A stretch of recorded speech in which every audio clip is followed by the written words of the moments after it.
Барлықтарыңызға сәлем, менің арнама қош келдіңіздер. Мен бүгін сіздерге қалай үй жағдайында шашты зиянсыз, плойкасыз, бигудисіз, выпрямительсіз, ыстық отсыз күйдірмей шашты қалай бұйралауға болады екенін әдісімен бөлісемін. Бізге ешқандай да материал қажет емес, тек шашымыз болса болды, ұзын шаш болса болды. Қысқа да шаштарды бұйралауға солай болады. Ол үшін бізге бір тал шашымызды аламыз. Осы шашымызды ораймыз, ешқандай зиянсыз болады. Екі саусағымызды былай қоямыз, ораймыз. Барынша ораймыз. Ұзын шаш біткенше орап тастаймыз.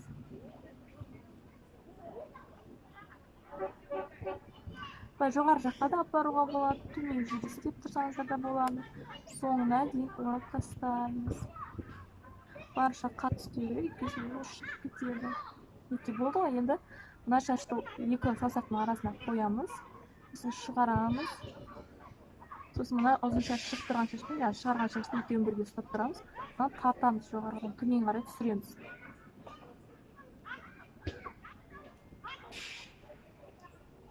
Екі болды. Көрдіңіздер ме? Тағы бір рет көрсетіп жіберейін сіздерге.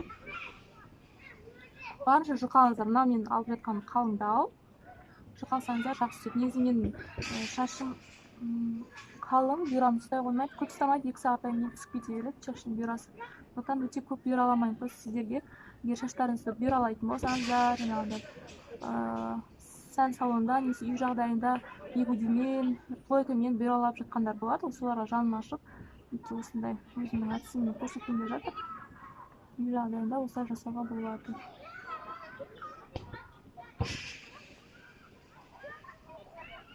Осылай барлығын жасап шығамыз. Қыздар өте оңай жасалуы. Істеңіздер, барлығын істесеңіздер. Және бір түн қойсаңыздар, егер шаштарыңыз қалың болса, бір түн қойыңыздар. Мен сияқты мен бір түн қоямын қазір. Шашымызды бәрін қойғаннан кейін осылай орамалмен байлап бір түн ұйықтауға болады. Не болмаса, шаштарыңыз жұқа болса, онда 4-5 сағатқа қоюларыңызға болады. Енді мен бір түнде қойдым шашымды.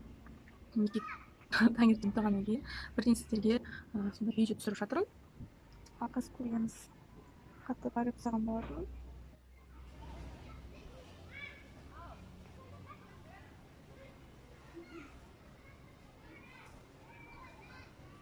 Неге былай тартсаңыздар, өзінен өзі шығар.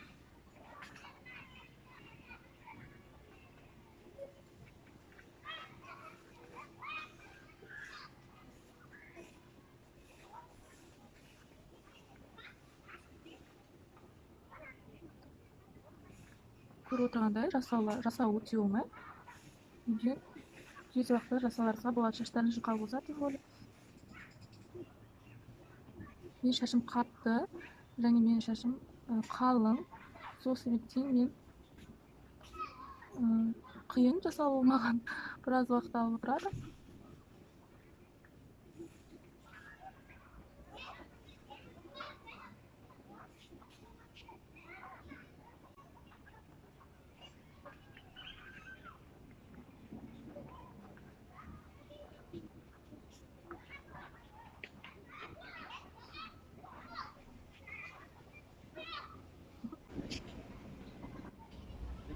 Жақсы түністім, жоғары болды.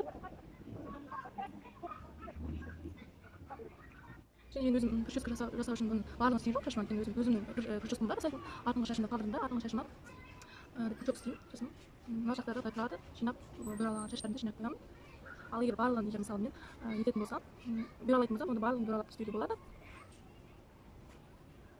Өтеңе қараңыздар, шынар тараса да, ұшын тартаса өздері шығып кетеді. Және лақпен қатып тастаңыздар болады.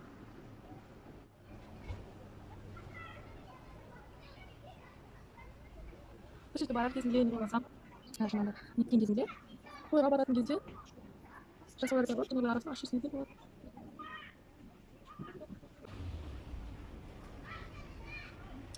Қыздар, осымен бүгінге менің видеом аяқталды. Егер сіздерге мен осы үй жағдайында шаш бұйралаған сіздерге ұнайтын болса, лайк басыңыздар. Тағы да келесі видеоларда мен үй жағдайында тағы да шаштың қалай бұйралауға болады, мен сіздермен бөлісемін. Міндетті түрде менде тағы да әдістерім бар үй жағдайында бұйралау. Егер бұл әдісті сіздер қолдамасаңыздар, онда менің тағы да видеоларым бар. Сондықтан менің арнама жазыңыздар, жаңадан видео күтіңіздер, менімен бірге болыңыздар. Менімен бірге болғандарыңызға маған жазылып, менің арнамды қарап жүргендеріңізге сіздерге көп рахмет айтамын. Сау болыңыздар, қыздар. Мен сіздерді жақсы көремін.